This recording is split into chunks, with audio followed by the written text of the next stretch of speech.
O momento da queda na escuridão, a espera por socorro pendurado numa árvore, o resgate dramático. O radialista Rafael Renzel, um dos sobreviventes da tragédia com o avião da Chapecoense, contou ao repórter José Roberto Burnier por telefone o que aconteceu naquela noite.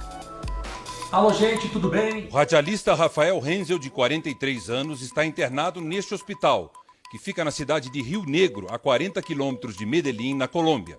Nós tentamos gravar uma entrevista com o radialista Rafael Renzel, mas o hospital não permitiu que a gente gravasse nem com a nossa câmera, nem com um celular. Então, gentilmente, o Rafael vai conversar conosco por telefone. Rafael, em primeiro lugar, eu queria saber como é que você está se sentindo, como é que você está clinicamente. Foram muitas fraturas, né? O que mais preocupa realmente são as costelas, né? Que foram 7 costelas quebradas do lado esquerdo. Do lado esquerdo. O meu lado esquerdo foi o mais atingido. Rafael sofreu um afundamento do tórax e das costelas do lado esquerdo.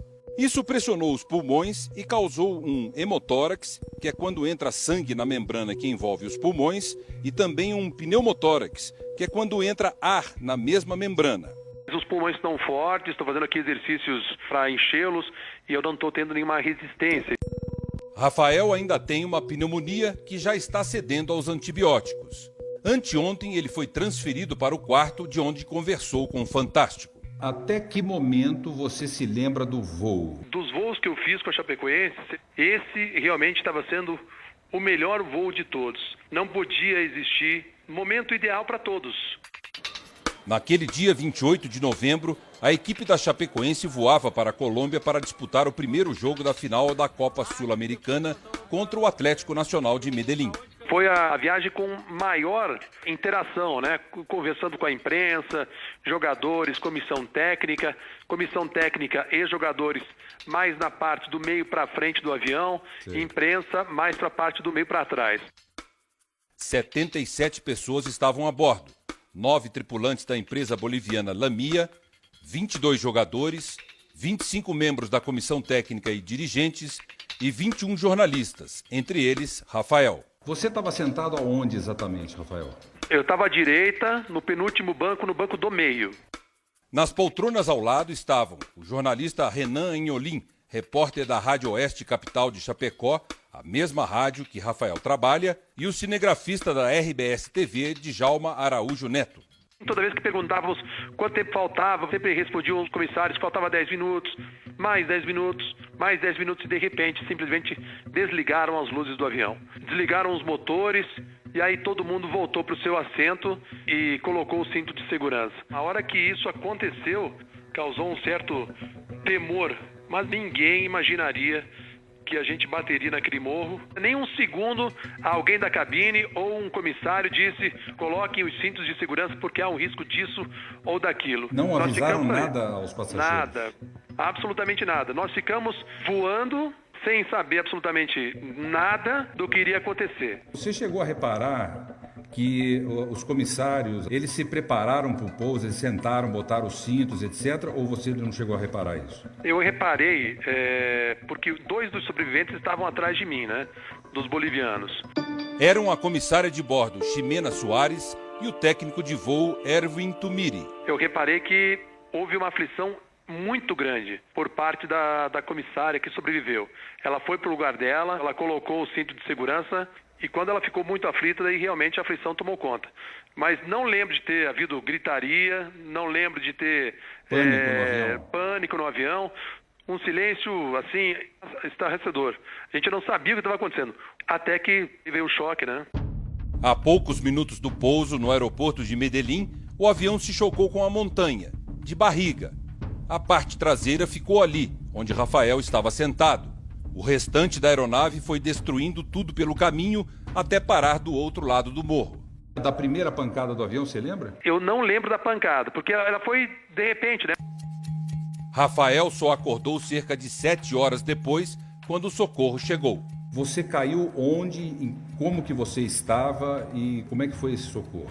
Primeiro eu achei que era um filme, né? Eu achei que era um sonho e que eu ia despertar logo desse sonho. Eu comecei a observar que vinha gente com algumas luzes, né? Os socorristas, e aí eu comecei a gritar. Comecei a chamar por socorro, dizendo que eu estava ali, Você naquele estava onde local. exatamente? Eu estava preso em 2 árvores.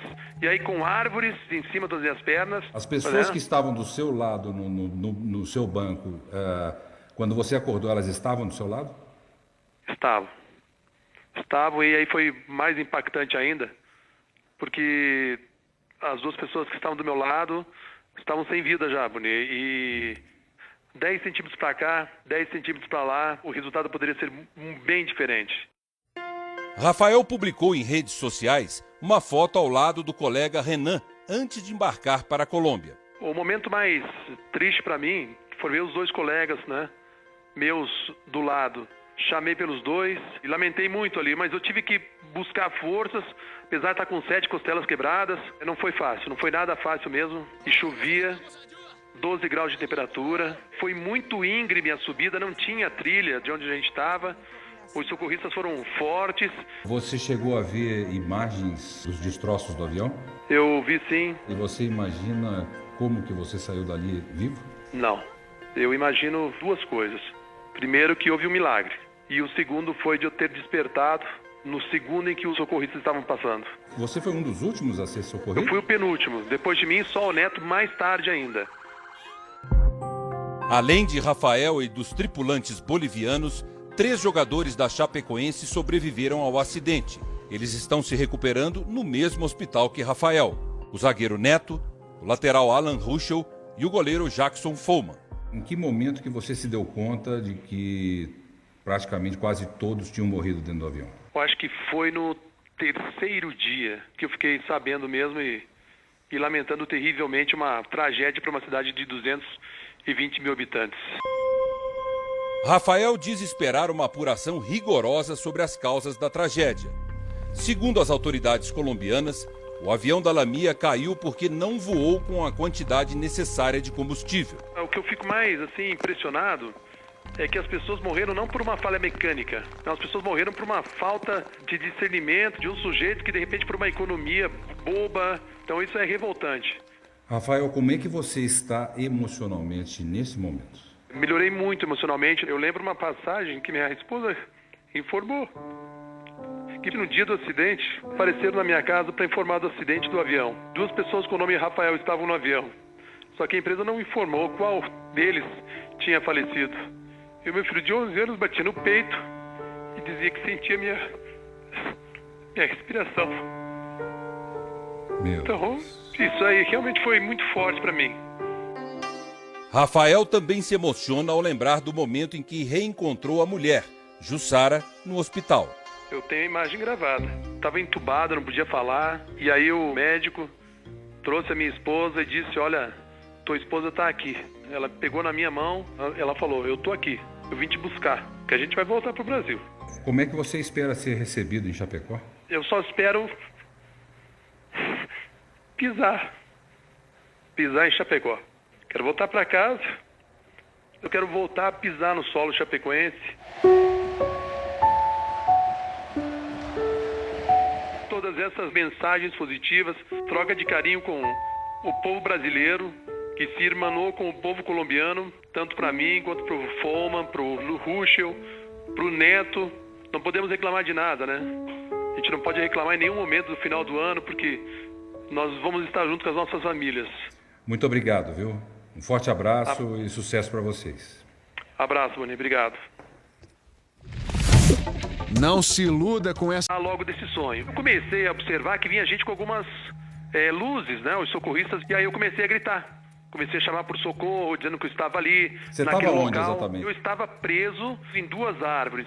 E aí com árvores em cima das minhas pernas. As pessoas que estavam do seu lado, no seu banco, quando você acordou, elas estavam do seu lado?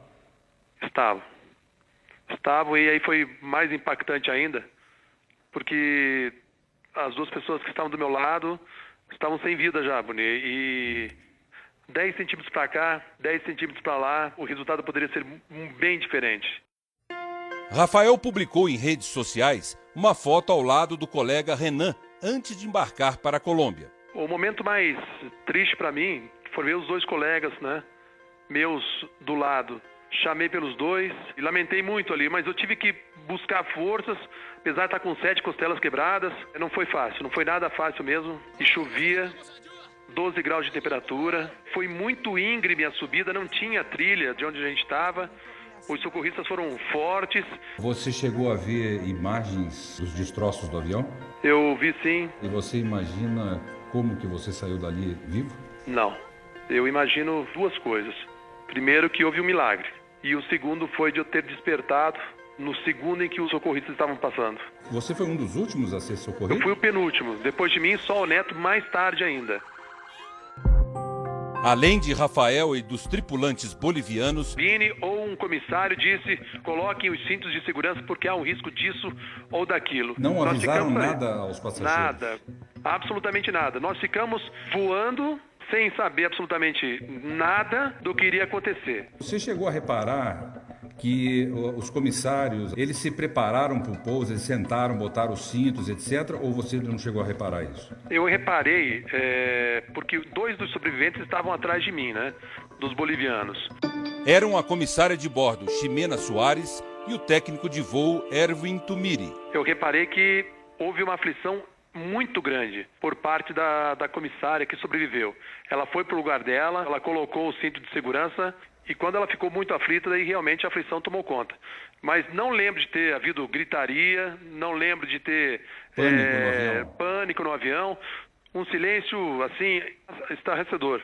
A gente não sabia o que estava acontecendo, até que veio o choque, né? A poucos minutos do pouso no aeroporto de Medellín, o avião se chocou com a montanha, de barriga. A parte traseira ficou ali, onde Rafael estava sentado. O restante da aeronave foi destruindo tudo pelo caminho até parar do outro lado do morro. Da primeira pancada do avião, você lembra? Eu não lembro da pancada, porque ela foi de repente, né? Rafael só acordou cerca de 7 horas depois, quando o socorro chegou. Você caiu onde, como que você estava e como é que foi esse socorro? Primeiro eu achei que era um filme, né? Eu achei que era um sonho e que eu ia despertar. Voo. Dos voos que eu fiz com a Chapecoense, esse realmente estava sendo o melhor voo de todos. Não podia existir momento ideal para todos. Naquele dia 28 de novembro, a equipe da Chapecoense voava para a Colômbia para disputar o primeiro jogo da final da Copa Sul-Americana contra o Atlético Nacional de Medellín. Foi a viagem com maior interação, né? Conversando com a imprensa, jogadores, comissão técnica e jogadores mais na parte do meio para frente do avião, e imprensa mais para a parte do meio para trás. 77 pessoas estavam a bordo, 9 tripulantes da empresa boliviana Lamia, 22 jogadores, 25 membros da comissão técnica e dirigentes e 21 jornalistas, entre eles Rafael. Você estava sentado aonde exatamente, Rafael? Eu estava à direita, no penúltimo banco, no banco do meio. Nas poltronas ao lado estavam o jornalista Renan Anholim, repórter da Rádio Oeste Capital de Chapecó, a mesma rádio que Rafael trabalha, e o cinegrafista da RBS TV, Djalma Araújo Neto. Toda vez que perguntávamos quanto tempo faltava, sempre respondiam os comissários que faltava 10 minutos, mais 10 minutos, mais 10 minutos, e de repente simplesmente desligaram as luzes do avião. Desligaram os motores e aí todo mundo voltou para o seu assento e colocou o cinto de segurança. A hora que isso aconteceu, causou um certo temor, mas ninguém imaginaria que a gente bateria naquele morro. Nem um segundo, alguém da cabeça. 3 jogadores da Chapecoense sobreviveram ao acidente. Eles estão se recuperando no mesmo hospital que Rafael. O zagueiro Neto, o lateral Alan Ruschel e o goleiro Jackson Follman. Em que momento que você se deu conta de que praticamente quase todos tinham morrido dentro do avião? Eu acho que foi no terceiro dia que eu fiquei sabendo mesmo e lamentando terrivelmente uma tragédia para uma cidade de 220 mil habitantes. Rafael diz esperar uma apuração rigorosa sobre as causas da tragédia. Segundo as autoridades colombianas, o avião da Lamia caiu porque não voou com a quantidade necessária de combustível. O que eu fico mais impressionado é que as pessoas morreram não por uma falha mecânica, não, as pessoas morreram por uma falta de discernimento de um sujeito que de repente por uma economia boba, então isso é revoltante. Rafael, como é que você está emocionalmente nesse momento? Melhorei muito emocionalmente. Eu lembro uma passagem que minha esposa informou que no dia do acidente apareceram na minha casa para informar do acidente do avião. 2 pessoas com o nome Rafael estavam no avião. Só que a empresa não informou qual deles tinha falecido. E o meu filho de 11 anos batia no peito e dizia que sentia minha respiração. Então, isso aí realmente foi muito forte para mim. Rafael também se emociona ao lembrar do momento em que reencontrou a mulher, Jussara, no hospital. Eu tenho a imagem gravada. O momento da queda na escuridão, a espera por socorro pendurado numa árvore, o resgate dramático. O radialista Rafael Renzel, um dos sobreviventes da tragédia com o avião da Chapecoense, contou ao repórter José Roberto Burnier por telefone o que aconteceu naquela noite.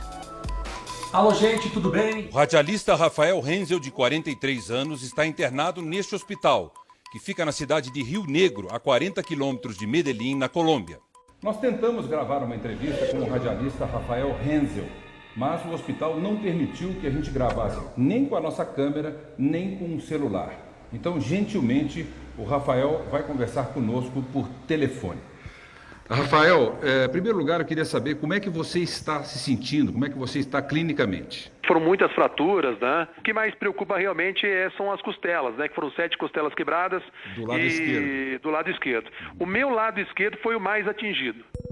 Rafael sofreu um afundamento do tórax e das costelas do lado esquerdo. Isso pressionou os pulmões e causou um hemotórax, que é quando entra sangue na membrana que envolve os pulmões, e também um pneumotórax, que é quando entra ar na mesma membrana. Os pulmões estão fortes, estou fazendo aqui exercícios para enchê-los e eu não estou tendo nenhuma resistência. Rafael ainda tem uma pneumonia que já está cedendo aos antibióticos. Anteontem ele foi transferido para o quarto de onde conversou com o Fantástico. Até que momento você se lembra do